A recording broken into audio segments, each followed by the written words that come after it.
This KFAN podcast is sponsored by Builders and Remodelers, exclusive Twin Cities provider of Elements Windows. Get the highest quality windows at unmatchable value. Visit buildersandremodelers.com for more details.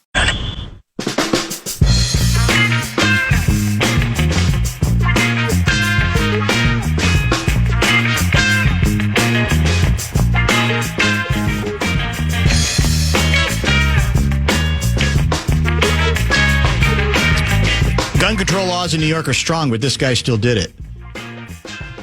Doesn't that kind of prove my point? He brought the gun from where he came, correct? That's what they're saying. It speaks to my point earlier that whether gun control, consistent gun control across the country could be the panacea that some hope, it's got no chance unless there's some consistency, because the fact that this person has to know the absurdity of this position. If somebody brings a gun from someplace else, it's irrelevant what the gun control laws are in New York. And so, again, I sadly believe that the individuals capable of this kind of behavior are generally going to find ways to find what they want. That's why I think it's foolish to make this discussion and debate only about gun control and not behavior and mental issues. And it's a bunch of things. But again, whether you're a shark or jet, that's how you determine which are the most important things to emphasize. That subject, pretending it has to be one or the other, bores me. That's why we're not interested in it in this show, and we'll never be as long as I do it. But he's kind of, the texter's kind of proving my point that you can say, well, did it in New York, and they got really stringent gun laws. How about the details of this particular case? Yeah, well, and wherever he got it, even if he couldn't do it, he still got it in a way that's not legal. Exactly. Right? So that's kind of the point. Big showdown WNBA game tonight. I know. At Target Center involving the Lynx and the New York Liberty. I can't even get a text back from Lindsay Whalen basically saying good luck. They're in the bunker. That's how locked in they are. However, has another shoe just dropped in the Caitlin Clark controversy? Oh, no. Not related. Well, yeah, it is kind of related to Cheryl Reeve. Christine Brennan, who we're trying to get on. I just emailed the publicist again. I think off of this. We were on, we had some momentum going, and now it seems to be fading again. Yep. So this is today the 29th? Today's the 30th. So this was yesterday. I didn't see this yesterday. Did you? It's I think the latest Brennan appearance. And I believe this was on a podcast. Let's see. In an appearance on a live stream with Robin Lundberg. Yeah. Christine Brennan has fired back again at Reeve. Reeve had said earlier this summer, Reeve called out Brennan over her reporting around the decision to leave Clark off the team, went as far as to call it fiction and say that she had to be Brennan's villain to help tell the story. Well, Brennan is indeed firing back, suggesting that Reeve has lied, using the L word, lie, about their interactions and the characterization of her reporting. Here are some of the quotes. I'm thinking, USA Basketball is making a decision. I've covered Olympic team selection decisions since '84. I've never heard or seen anything like this. So the goofiness, the ridiculousness was already apparent. And I guess it has to do with the decision to leave Clark off the team. That's what she's referring to there, because of a potential fear of backlash if she didn't play a lot of minutes at the Olympics. Brennan, according to awfulannouncing.com, then went on to talk about Reeve's tweets about Clark getting too much media attention for the WNBA preseason last year and how she vehemently opposed targeting a young athlete. Quote, I wanted to give them an opportunity to soften or explain themselves. Cheryl Reeve, please talk to me. I texted her. I called her PR people. I got in touch, emailed the PR people, went through USA Basketball several times in May when that story first broke for USA Today, and then all the way through, including, I forgot exactly when, but certainly December, maybe January, to give her an open opportunity to talk to me. I would have run the quotes at length. She didn't want to do that. Okay, that's fine. But she said at one point in that appearance she had that I didn't do the due diligence. Oh, I so did the due diligence. And she knows that because she has the messages, including text messages, when I had her cell number. So the lying, Robin's the person she's talking to in the podcast.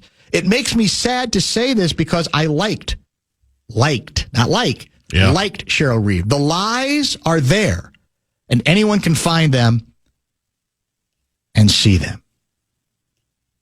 Cue Kevin Harlan, I think. Anybody going to bring that up in the pregame media scrum tonight? What do you think the odds are? I would say the odds are 1,000,000 to 1. I'm being serious. It's 1,000,000 to 1. No one's going to touch Vegas won't even put it on the board. That's probably off the board. You're exactly right. Not going to happen. And I don't even know what you do with it at this point. I wish these two would just have a conversation. These two need to do on our show a sit down. It'd be great.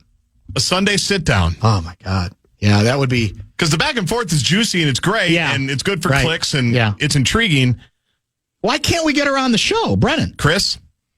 Because she's awfully busy. Well, you're right. I share this frustration. She's on a podcast every day, isn't she? I know. And she's traveling a lot. She's going town to town, up and down the dial. And we did have great hope in having her within the last 5 or 6 days, and it just didn't work out. Yeah, that's unfortunate, but it's just another juicy step. Because there's a calculation to this where could at some point Chris Brennan say, all right, I'm not going to respond to this because we can go back and forth forever. But I think she felt like she hadn't really responded to that last salvo all that much and decided to come at it again. So it's the story that I don't know if it's ever going to go away. Until those two just bury the hatchet or resolve it one way or the other. You were a reporter for long enough. Yeah. You've had these issues before, maybe not to this level, but you've talked about guys pulling you into a room and saying, I didn't like this, I didn't like that. I mean, everybody with these kind of relationships has these disagreements. Yes. It's just crazy that, and I don't know who to blame for it, but it feels like this one could have been put out a long time ago. Probably. Yeah. I'm not, and I would tell Chris this, I'm not as militant as she is on leaving her off the team. We talked about it extensively at the time. We did. I thought she should have been on the team. I thought that if David Stern was in charge, she would have been on the team. You could say, well, what's that about? An autocratic commissioner? I mean, is that a good? I'm just thinking, I think he would have thought bigger beyond, the playing time issues. They just deal with it. It's too, no, you kidding? Yes, she's on the team. She's got to be on the team.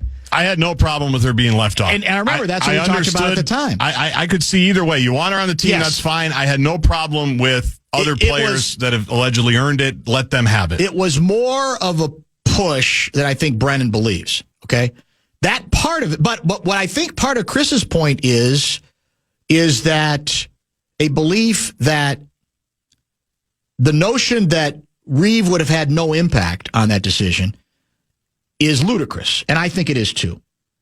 I even though she's not on quote unquote the selection committee. I mean, what selection committee does not find a way to acknowledge the coach of the team, right? So that's the part where I thought Reeve was vulnerable, and the people for whoever the association is of the women's basketball, what's the name of the group that would put that together? Whatever it is, USA Basketball. Yeah, and then there was a little bit of we talked about it with Reeve. I think it was one of the last times we had her on was it was at the Cage. Was it at the Cage? It was before Game 6 with the Mavs. The tweet. And what Reeve said was, look. Or the Nuggets. Go ahead. I have no problem with promoting that game. My point is promote some other games too. Which sounded good, except that what happened, as was pointed out by some, I think including Brennan eventually, maybe even in the book, is someone responded to Reeve's complaint via Twitter, and Reeve doubled down, and as I recall it, that person tweets something, Clark's all they care about, or something like that. And then she basically confirmed that, said word. And in Brennan's mind, then you're back to you're supposed to be kind of above this stuff as a coach. You're now talking about a player who was in the mix. It's not a very good look, etc. And it is sort of, like I said, escalated from there. And the irony is, Suhan had a column. It might have even been today. Is either today or yesterday, laying out that, as much as at the All-Star break, Reeve was saying, well, I don't like when players get pitted against each other. We don't need that kind of negativity, et cetera, et cetera.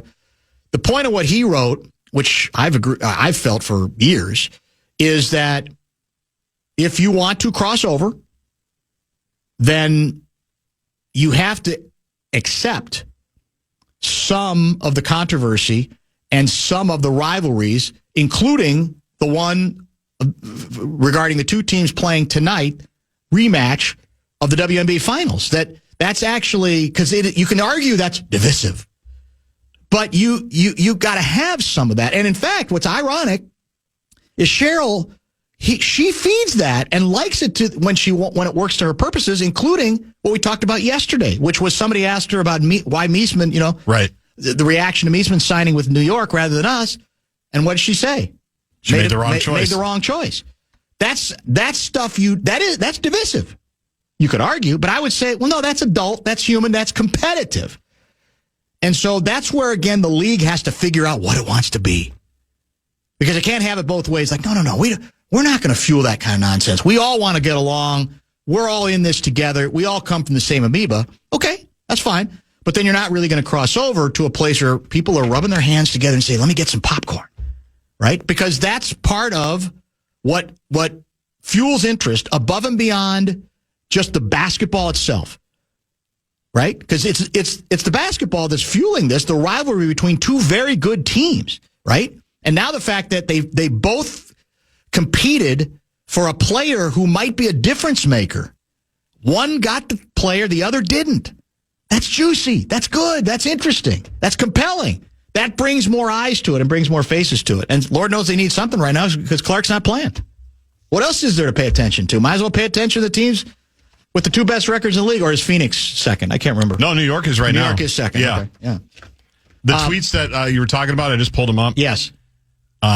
When she talked about also in action tonight, the links in the sky, blah, blah, blah. Yes. Then the hashtags were hashtag 12 teams, hashtag the W is more than one player. Yeah. Like, that's pretty specific. Yes. And then someone on X said, is there a reason why it's not being shown? A second person wrote, because they only care about Caitlin. That's it. To which Reeve replied, that part. That part, yeah. That's it. So it's like, then you can't deny that's, and she, again, she knows the deal. She knows what the player represents and why everybody succeeds. But again, we're dealing with what we're dealing with. So hopefully in the next week or two, we will have Chris Brennan on. It'd be nice to catch up.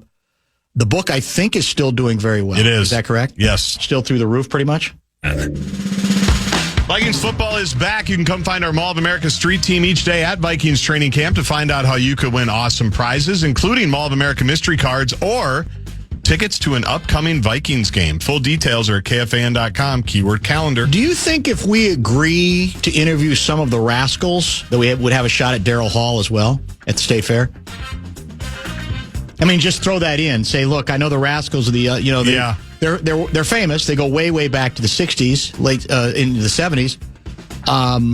They maybe need the pub more than Darryl Hall does at this point. Do you think one thing would have anything to do with the other? No, because they usually have different publicists and people.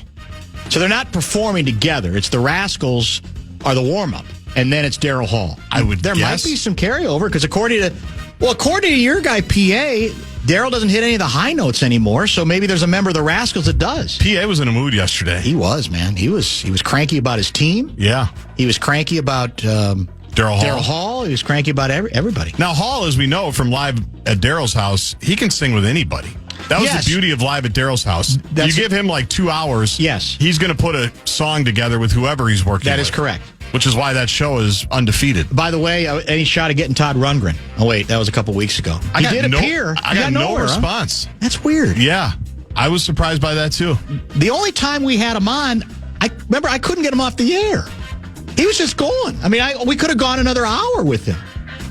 So, and what's funny about it is, do you recall, I was very pessimistic about having him on at all, because your guy, Oak, had said to me, right, this was years and years ago, Rundgren came in to see Oak. Yep.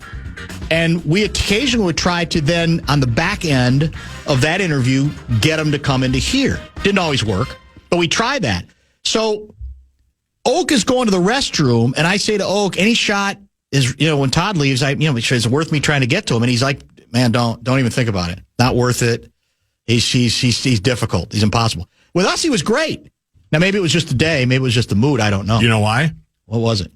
Because self-deprecating to a fault? No, Oak was trying to conduct an interview. Oh, and I was doing a conversation. And you were doing a conversation. Maybe that was the key. I think that's pretty obviously the difference. Very, very true, Davey. Dan, here is how to calculate J.J. McCarthy's progress. Yes. The Bears game. Now, let me, for those just joining, I got a kick out of a comment from McCarthy today saying his goal is to improve by 2% every practice.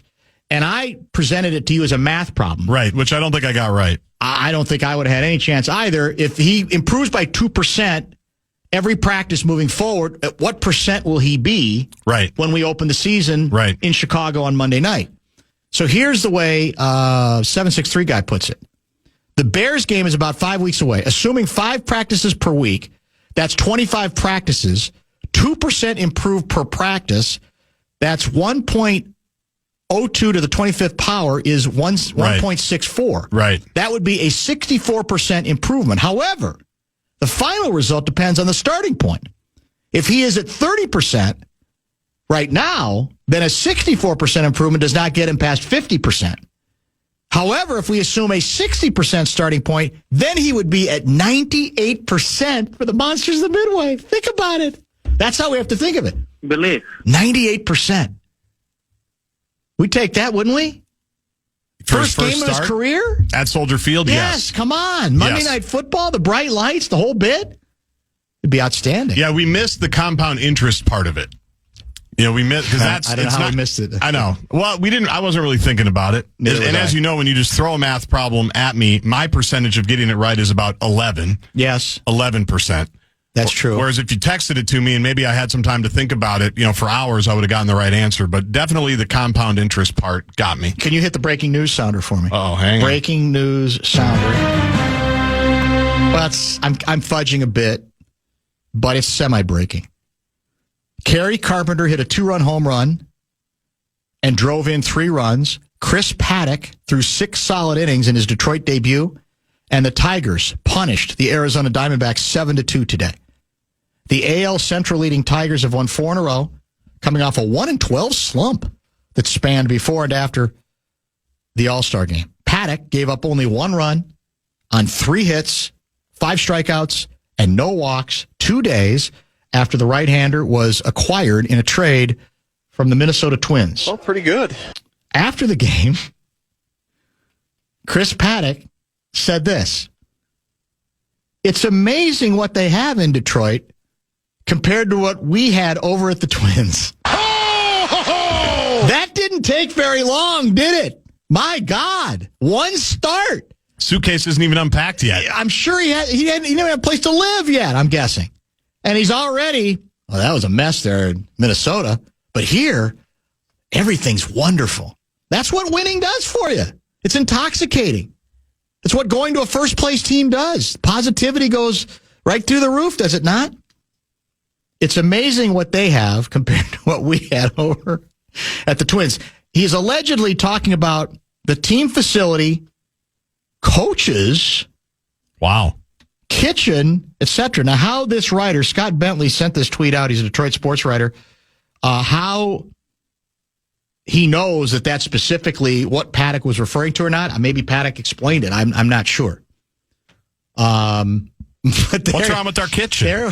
We should have a very nice kitchen. I thought we had pretty good facilities. It's Target Field. Are they that dated already? Do we need a new ballpark? I did read the story. We want to upgrade the Champions Club and some other stuff. I saw that in the last couple of weeks. Yeah. To the price of about $5 million, I think it was. Where are we getting that money? From whatever fund we have, the ballpark commission. Kessler probably knows. The Carlos Correa fund, maybe, if we trade him. Kessler probably knows. I'm surprised our players' kitchen isn't very nice. Well, that's what I'm wondering. Is it really not very nice, or is he just trying too hard to suck up to his new team? Well, Bentley did have an amendment after. Oh, he did? He said, for what it's worth, he didn't say this with aggression or in a derogatory way, LOL.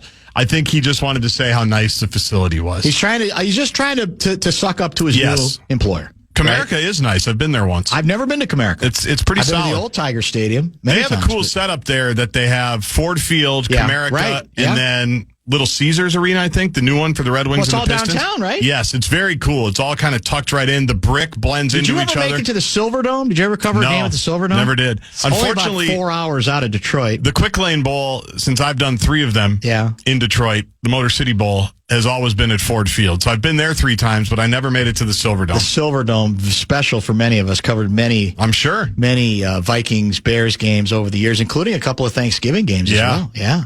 You've told some stories about that. It's a long way. It's too far. Too far. Pontiac? Pontiac's a ways. Yeah, it's a ways. When you rent your car. I don't even think I've been near Pontiac. Did they implode the Silverdome? Probably. I don't know. I thought didn't somebody tell us the Astrodome was still up? Or it was probably me, because I've seen it at multiple Final Fours and bowl games. So it's still there? It was right next to NRG Stadium. I think they still use it for stuff. Okay, fair enough. We're gonna keep the baseball conversation going with our favorite ball guy, Kevin Kernan, longtime tabloid writer, sports writer out of New York, New York. These days, he's got a website called ball9.com, and basically writes all kinds of good baseball stuff through that. So we'll chat with him, including what he's heard, if anything, on the Correa steam and salary cap controversies in baseball, all sorts of stuff with our guy Kernan. If you have questions, hit the Bradshaw and Bryant KFAN text line, 646-86. Nerds! Gargi, I don't know that I've ever introduced our next guest with this particular introduction. This is via his website, ball9.com. Listen to this. 45 plus years.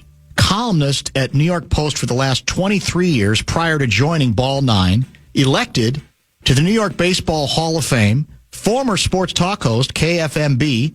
ESPN's First Take, and cold pizza contributor. Wow. Frequent guest on radio shows, we don't even get mentioned, and podcasts nationwide. Author of, count 'em, 7 books, seen in episode 10 of ESPN's The Last Dance, the one with Dennis Rodman. First baseball interview he conducted was with Thurman Munson. Now you know why he is America's most beloved sports writer. Well, I was going to say, I don't know if you followed the news this week, but with Shannon Sharp, Marcus Morris, and Gilbert Arenas all in various levels of trouble. That's true. First Take might be looking for some new contributors this fall and winter. He might get to come back. Kernan, this could be your big break. I was really good on First Take. I'm not surprised. Well, it was funny because the producers at the time told me they liked me better than their baseball people at the time. And but if you remember, there was an Erin Andrews situation with the New York Post. Obviously, I had nothing to do with it. Yeah. But that kind of ended the gravy train. Yeah. And so I just moved. But you know what, Dan? I move on. I could care less about anybody. I don't care what anybody thinks about me. I want to do the right thing, be a good person. That's it. And like I told you earlier this year, and that's 40. I think that's 48 years now. That was about 3 years ago. So this needs to be updated. Closing in on 50. Closing in on 50. Impressive. And I'm Shaun of Sea without the globe, basically. There you go. That's how I put it. Very well stated. Very, very well stated. Well, it's good to hear your voice. Thanks for helping us out, as always, on very short notice. A lot of ground I want to try to cover before the top of the hour, but I want to get your reaction to a story that I had dismissed when the last several days, almost every day with the trade deadline approaching, we're getting the assumption was, all right, there's a couple bullpen guys and maybe Joe Ryan that would attract interest, that the Twins might consider dealing for the right price. But people said, well, what about Correa? And I said, Correa's not going anywhere. No one wants him, and he's owed too much money at this point, and he's got the full no trade. And now a story breaks today from the Nightingales, 2 generations of Nightingales, saying Houston is sniffing around him and that Correa is willing to waive his no-trade clause and even play third base if that's where the Astros need to put him. A, do you know anything about this? B, are you at all surprised? What do you make of it? Not surprised at all. This is an A-Rod-like situation. If you go back to A-Rod and Jeter, type of thing. Mm-hmm. Pena's are, there, so it would make... The big thing is Jim Crane wants to get on, it's all the luxury tax stuff.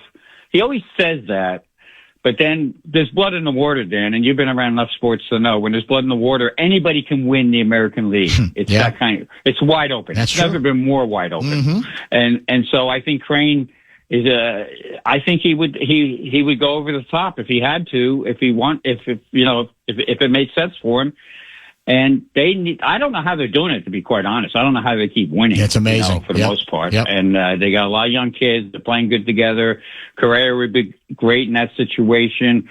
I like it when you bring in, even with the Yankees, and I predicted this on FAN 2 weeks ago that they would get McMahon because it was such a Cashman move.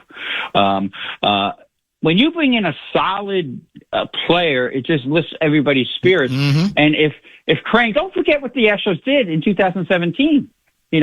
How they cheated and stole signs. So you're telling me this organization won't go over the cap? Yeah. Right. Or the luxury tax? Yeah. It's, so anything's possible. It also tells me a lot about your organization, your town's organization, where they're heading.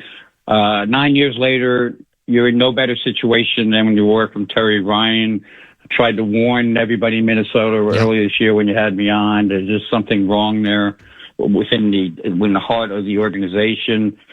Players, and by Correa basically acknowledging this, that tells you he wants out too. Yeah. It's just the great news is you got the Vikings coming. You got the Timberwolves in good shape. That's true. This organization, sell off every part you can right now and hope for the best and rebuild. Because again, you're in the Central, so anything. Tigers aren't that good. The Tigers, and isn't it ironic too? We got the Tigers.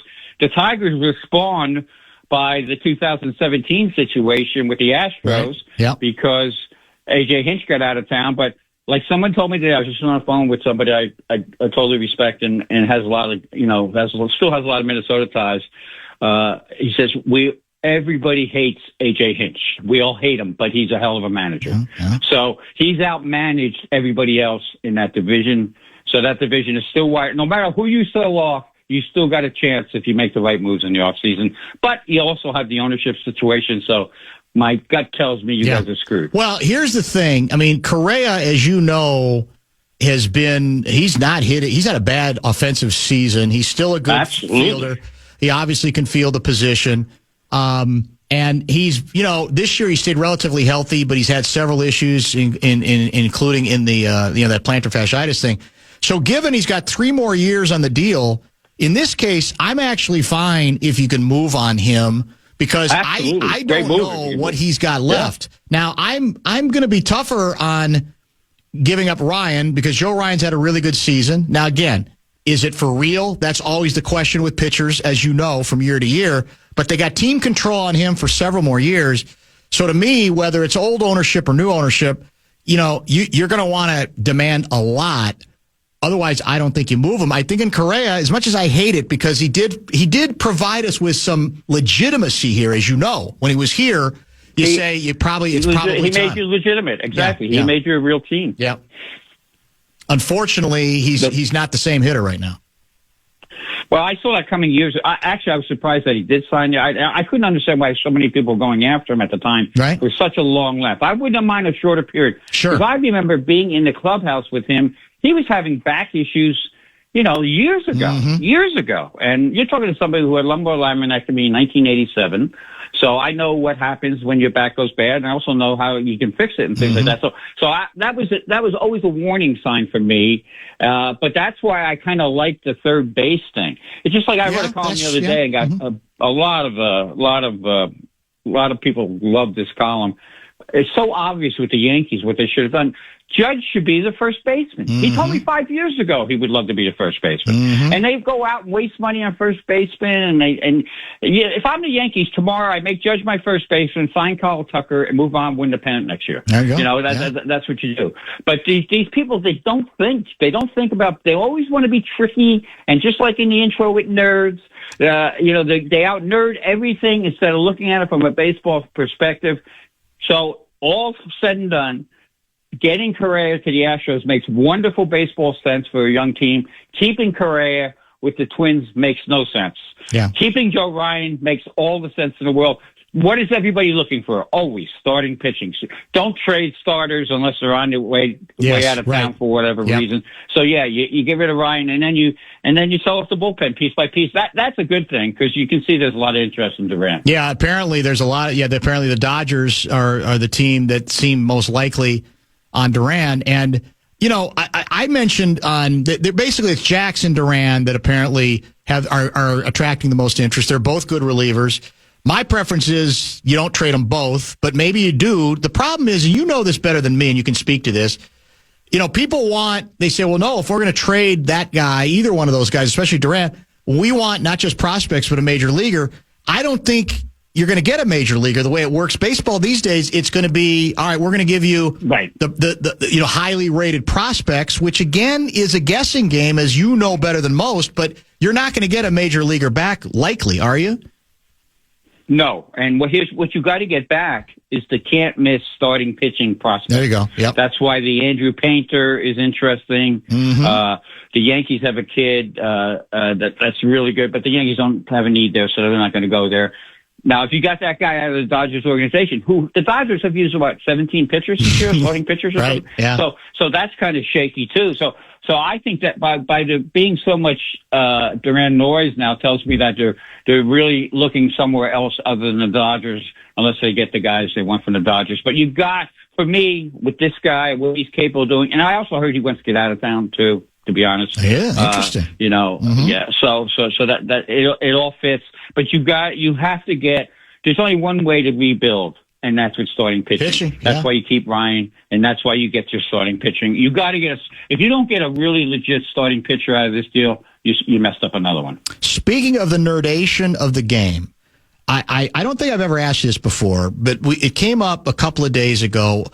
One of the things that drives me insane right now is over a period of years, we have become so inundated with, well, this is the 53rd best prospect in baseball, and this is the 68th best prospect in baseball, and to the point where we're led to believe this nonsense, and to me, it's nonsense. How do we possibly collate all these names? But we're the nerds, a lot of the ball guys they like so much to attach a number that they say, well, that's what this guy represents. So how did we get to this place, and how meaningful and accurate can it possibly be? It's not accurate. It's the baseball Americanization of scouting. Basically, the nerds at Baseball America run scouting, and they don't know what they're looking at, to be quite frank. Baseball America used to be great, but it's not there anymore. So if anybody from there hears that, they'll be blocking me as well on X, but that's okay. And we got that because that's all they know. They don't know baseball. And everything they quantify through numbers, scouts already know. So it's just going to get worse. And not only is it like you're so dead right about that, because that drives me nuts. I say, well, what does that really mean? Right. But then you'll see, well, he's the 10th best prospect in the Yankees organization. Well, what does that mean? Exactly. Yes. Many years ago, I had a great conversation with Stick Michael, who ran the Yankees. Yeah. Cashman got all the credit, but Stick did all the work. And Stick always said, I have one set of prospects I keep, those 3 or 4 guys, and that was the core 4, if you remember. And I have another set of prospects I always build up. Those are the guys I trade. So the nerds are so easy to trade with prospects. And you know what it always gets me to? When like just say for an outfielder, for example, they'll trade for this like top rated prospect from the organization. He'll come to your camp and you go talk to him and he's 5'7", you know? Yes. Not that you can't be Sal Frelick, and things like that. Right. Those are special players. But all these guys are usually, that's why they're the 10th best prospect, because they're 5'7". So let's put the eye test on them, and let's go from there instead of just throwing a number on them. But they want to number everything. Watching a game now is almost impossible, and I have a lot of broadcasting friends, but the predicting of pitches is what broadcasting is now. Right. Well, you're going to have that's all we hear about, what the next pitch is going to be. Instead of telling stories, what's going on here with this team, and what's going on with baseball. There's a lot of good things going on in baseball, and by making a trade for these guys, you bring new energy, like even now with the Mets. I was watching the Mets Padres here, and when they traded Budo, getting this kid, the submariner, that's going to get, he pitches every day. That's going to save a bullpen. So starting pitching, bullpen, manufacture runs. That's the key ingredient. It's not about the 56 prospect. Kevin Kernan, kind enough to join us to talk on a lot of different baseball-related subjects. You can read his outstanding work at ball9.com. Give me your best Ryne Sandberg recollection, story, connection, whatever. Well, I was very lucky in my job through the years to get the assignment of Cooperstown every year. So, I was there when he got inducted, and he was a worker. He personally was big. Talk about size. Yes. Just being next to this guy, that's the first thing that struck you. Wow, second baseman, huge.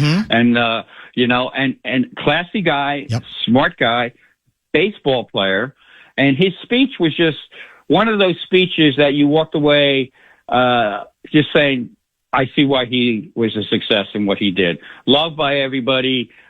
Just as, of course, these stories are just getting so sad with people passing away. Yes. But yeah, I just looked at him as the ultimate professional. That's it. And especially, don't forget too, with the Cubs, that era of the Cubs, life wasn't always great there. No. We also shared a home with,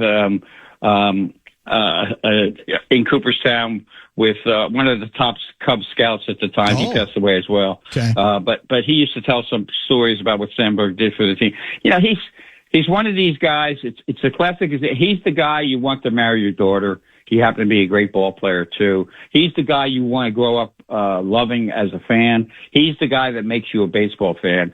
And I don't think you can say anything higher compliment than that. That's what the game is all about. And it's so sad because he did make the comeback, and then they had the statue, and it's heartbreaking, but again, it's the world. Life goes on. You got to figure out a way. But boy, did he leave a legacy, and it's not easy to like Cub fans, to be honest with you, through the years because they can be annoying. Yes, but they can. The Cubs fans really. Yeah, the Cubs fans really, I think he actually, as crazy as it sounds, he made Cubs fans better, which is hard to do. No drama with him. And I mentioned yesterday, I spent a lot of time that 84 season, that breakthrough season for him and for the team before their playoff collapse, when around Wrigley. And that's when I still feel like Wrigley felt a little more like Wrigley, right? No new bells and whistles, no new scoreboards, awesome no Wrigley, lights, awesome Wrigley. Fans different. To me, that's what he reminds me of, a very different era of Cubs baseball. That is at least less obnoxious, even as a guy who grew up a Cub fan, and I can admit this, less obnoxious than it feels today and less trendy than it feels today as well. Let's move around here quick. Absolutely, and that's a great point, Dan. Don't sell your short on that. That's a great point because fan bases change.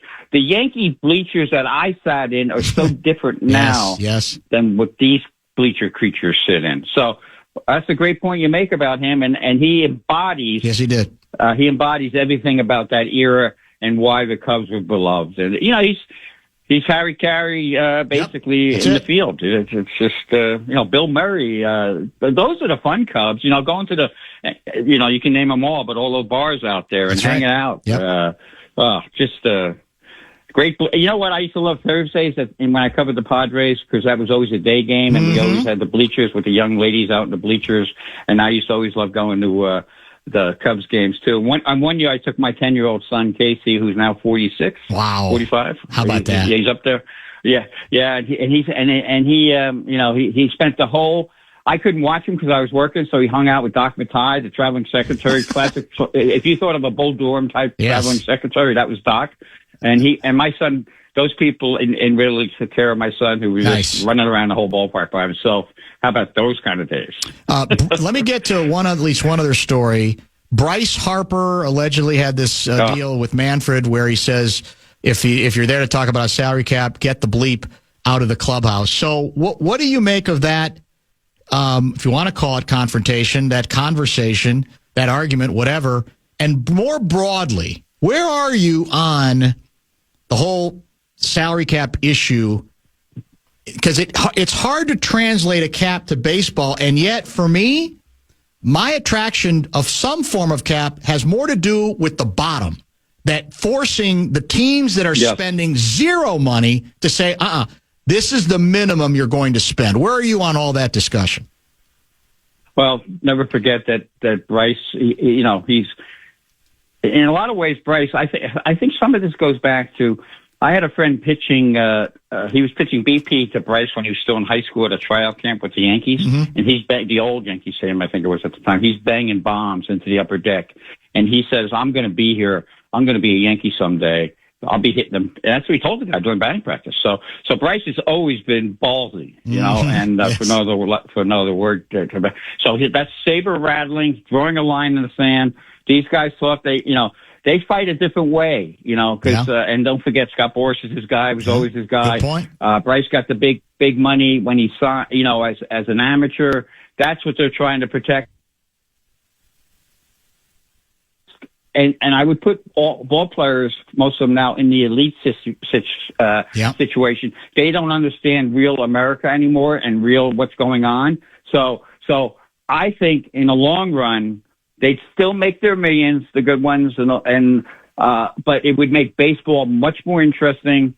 Players will never talk to me again. I don't care, but I believe there should be a salary cap with the minimum as well. Because why do we have to put up with the Pirates and all the other crap going on with all these teams and the Rays and just we can name team after team. And a day of reckoning is coming for baseball. And I just wish the players would have the brilliance to see the big picture and not just see the $750 million picture, if that makes any sense. 100%. With Soto and all that stuff, because they're still going to get it.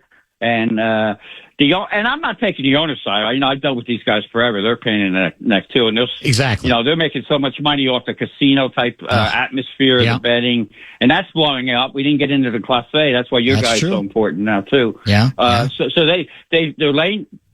Anytime, put it this way, I will say this would be perfect English for everybody to understand. Anytime you can MF Rob Manfred, I'm all for it. Yeah, that part, you're not going to get too much argument on that. By the way, this is a juicy, I don't know how juicy it is or what you heard about it. The Post, your former paper, is trying to make actually the Post is trying to make something of it. So allegedly, Boomer Esiason is going after your guy, Jeets, about lying about the real reason he didn't show up for the Old Timers game, that it wasn't about his kid's birthday, that it's about something else. Do you know anything about this and where this story is going? Well, first of all, that's why I love going on your show, because it's accurate. There's so many guys now who've lost their way, and Boomer has lost his way. I mean, all you got to do, like Jeter said, all you got to do is reach out to him. It was his daughter's birthday or some weekend like that. Right. You know what? And so what if he doesn't want to come? Boomer is just trying. It's the old talk radio thing. Yeah. But I think Boomer went too far in this one. Yeah. And Yankee fans will be behind Jeter on this. And why do you got to show up at every Old Timers? It's different, it's not like the Old Timers when I was standing in the room with Mickey and Joe D and those guys. Right. So I'm on Jeter's side on this one totally. All you got to do, Boomer, even if you don't have Jeet's number, all you got to do is call somebody from the Yankees, call Cashman, call this. Unless, I'll play devil's advocate here, unless somebody from the Yankees leaked that to him, which I don't believe happened. Yeah. Lastly for today, what kind of owner do you think A-Rod's going to be? Now it's his team. They won the deal. They won the brawl, the legal brawl with Glenn Taylor. So what's A-Rod going to be with his partner, Mark Lowry? He's going to be a phenomenal owner, because deep down, A-Rod is all about winning. That's why he cheated into steroids, and all that stuff. I don't know if you knew this, Dan, but the last 5 or 6 years of his career, A-Rod and I, we did not get along. And one time, speaking of Dan Shaughnessy, we're in the clubhouse, Old Yankee Stadium. A-Rod was being A-Rod. And I said loud enough so A-Rod could hear me. Dan and I were sitting there talking. I said, hey, Dan, watch. I'll say hello to this guy, and he won't even say hello back. So he walks by. I go, hey, Alex, how you doing? He goes, Kevin, how are you doing today? So he obviously heard what I said. That created a whole new situation with us. Next 6 years, I would go to Florida early, go hang out with him in Miami with his Dominican boys, and we go to like his restaurants, his places, his workouts. Yeah. I'd spend 2 days with this guy, and 98% of it was off the record. But he really wanted to be a baseball owner. Mm-hmm. And I said, how are you going to do that? Yeah, I know you make a lot of money. He goes, Kevin, I could make 2 phone calls and get the money it takes to run a team. So that's the kind of and now he's shifted over to basketball, and he'll give it his all. I think it's great. And you know what he's going to do too? He's going to do some stupid stuff, what makes it fun for the writers and the fans. And for the talk show hosts, he's a great owner because he's going to do some stupid stuff. He's going to try to win. He's going to be there. He's going to be there with the boys. Yeah. I love A-Rod. I think this is a true story too. I don't know the details of it. I'm probably a little wrong on the numbers. But remember when he was going out with J-Lo, and at the time we were still very close. Mm-hmm. And I said, A-Rod, J-Lo? With the question with J-Lo? And he goes, you don't understand, Kevin. She has, and he said, like something, whatever number of, she has X amount of followers on X. Or back then it was Twitter.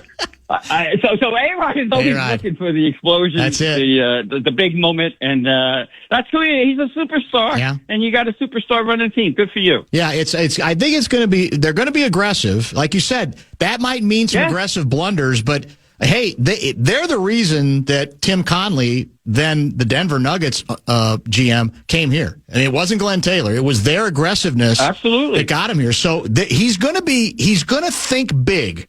And I think that's good. Now, it doesn't mean every decision, as you say, is going to be sound, but it means it's going to be aggressive. It's going to be big and bold, which, hell, we don't have a lot of owners like that in this town, man. As you know, sure as hell the poll ads don't. This is the direct opposite of the poll ads and all the other stuff.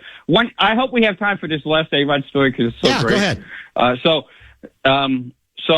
again, we hook up. He's taking a kid with cancer to the ballpark, and he gives me the story basically. So I go with him to his apartment, which is huge, and that day he also broke up with Madonna. So there's a million media in front of his place. I'm walking in with A-Rod and the media, just like you see on TV. Hey, and then the post writers see me, Kevin, get us a quote from A-Rod. And I just blew him off and kept going. But this is the best part of the story, though. So we get in his living room. He's got a beautiful living room. He's got like a kind of a beachy scene. Yeah. This is what I'm talking about. A-Rod being A-Rod. He's a special person. I love it. He's got the beautiful view of the park. And then on the third, he's got the TV. But on the fourth wall, he has, I counted them, 17, I think it was 17, Sports Illustrated covers of himself. Boom. Boom. That's A-Rod. There it is. That's A-Rod. I love the guy. That's it. He's all about the show. And you know what?